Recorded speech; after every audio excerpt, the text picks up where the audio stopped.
Dimanche 14 juin 2020. Voici un conte, non pas à dormir debout, mais un vrai conte, enthousiasmant. La vidéo s'intitule « Médecin en échec ». Un fait divers vécu enthousiasmant pour toutes les mamans. Et cette dame nous raconte: je suis infirmière en Bretagne dans un centre médicalisé. Il y a quelques jours, j'ai reçu une convocation pour me rendre à la médecine du travail.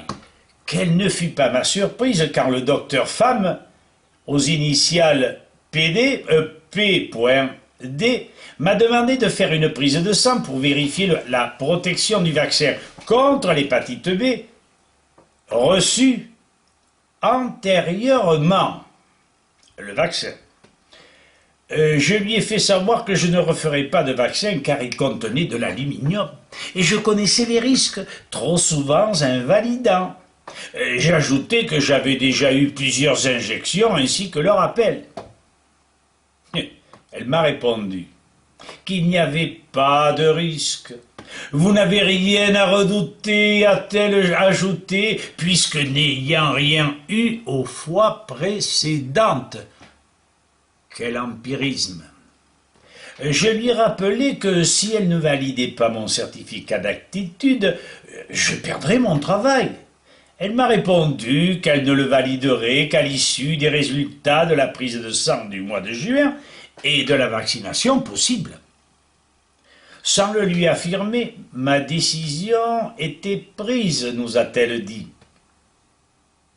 Pourtant, j'irai très vraisemblablement cette semaine avec un témoin non apparenté à la convocation.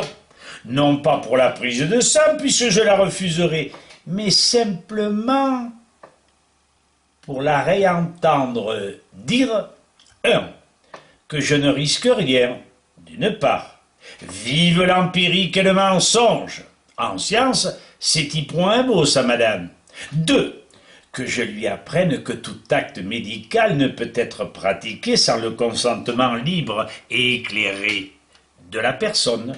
Le praticien doit être, attention, en mesure de prouver qu'il a fourni une information loyale, claire, appropriée, exhaustive, au moins sur les risques majeurs. Arrêt de la Cour de cassation de 1997, il y en a deux. La loi du 4 mars 2002, numéro 2002-303, article 11, chapitre 1er.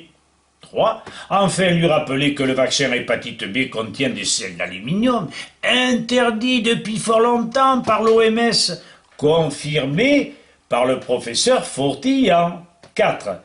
Suivant ses réponses et comportements, je serai en mesure de la poursuivre en justice, j'ai un témoin, non seulement pour incitation à l'empoisonnement de mon corps, mais aussi, bien qu'indirectement, me faisant perdre mon occupation professionnelle. Les documents du professeur Jean-Bernard Fourtillan, expert, lui seront présentés, je ne l'oublie pas. Je vais bien rire intérieurement, car je préfère rester à la maison, cuisiner toutes mes conserves en pleine forme, que de toucher, invalidé par les vaccins, une infime pension. Je ne devrai rien ainsi à la société et régalerai ma famille. Voilà, c'est tout, nous a-t-elle dit.